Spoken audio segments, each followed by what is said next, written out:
ఇవన్నీ మిగతా ఉన్న పప్పు కూడా వేసుకోవాలి.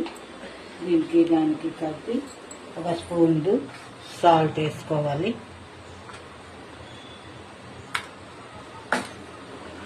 ఇప్పుడు మళ్ళీ మిక్సీ పట్టాలి. ముద్ద అయిపోయింది. మిక్సీలోంచి గిన్నెలో తీస్తున్నాను.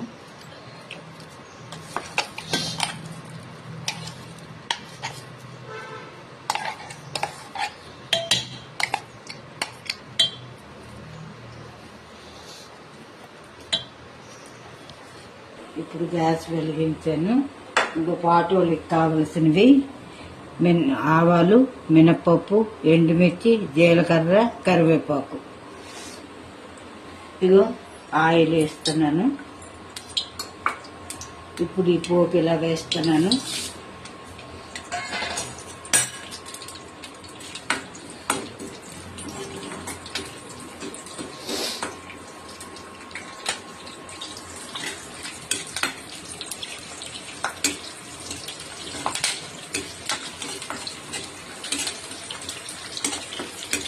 ఈ పోపు ఎలా వేడుతున్నది.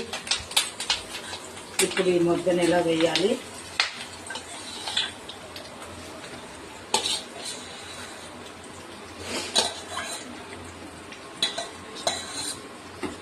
ఈ ముద్దను ఎలా వేయాలి.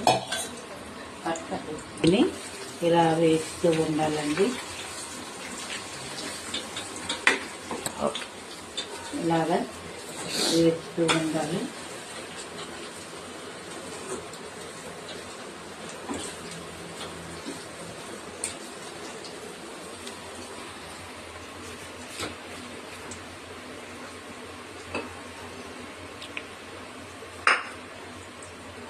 ఉల్లిపాయ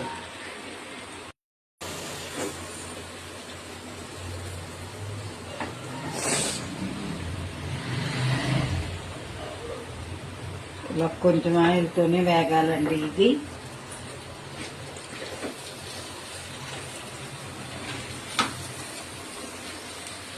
అంటే ఇప్పుడు ఇది నేను చేసింది మా పాప ఉల్లిపాయ తింటూ ఆవిడకి తీసేసి మళ్ళీ ఉల్లిపాయ, పచ్చిమిర్చి అవన్నీ వేసి మళ్ళీ వేస్తాను. ఇందులోని కొంచెం ఆవిడకి తీసేసి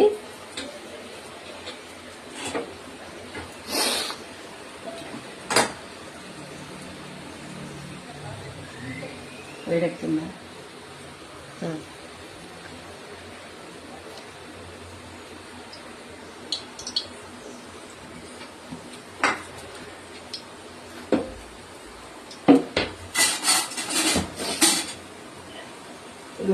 ఈ పాటోలికి కావలసింది మామూలుగా ఆవిడ ఉల్లిపాయ తింది కాబట్టి కొంచెం తీస్తున్నాను.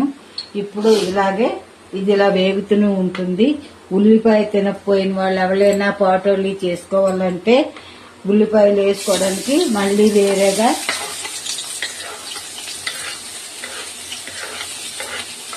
ఉల్లిపాయలు, పచ్చిమిర్చి ఇలాగా మళ్ళీ వేరేగా వేసుకుని పాటోలీలోని వేసుకోవచ్చండి. ఉల్లిపాయలు తినే వాళ్ళకి, తినకపోయిన వాళ్ళకి తీసేసి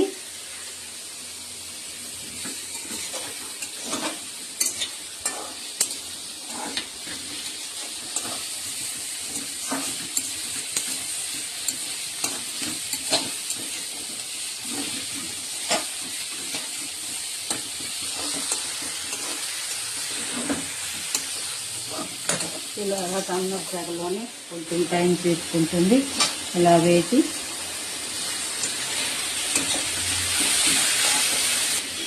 ఇందులోనే కరివేపాకు, పచ్చిమిర్చి కూడా వేసి గ్రైండ్ చేశాను. తర్వాత ఆవాలు, మినప్పప్పు, కరివేపాకు, జీలకర్ర అన్నీ పోపేసి, ఎండుమిర్చి పోపేసి అవి వేగిన తర్వాత ఈ శనగపప్పు ముద్ద అందులో నెయ్యాలి. ఈ శనగపప్పు పాటోలి శనగపప్పు ముద్ద వెయ్యాలి. ఇలాగా వేసేసి నూనె వేసి ఇలా కలపాలి.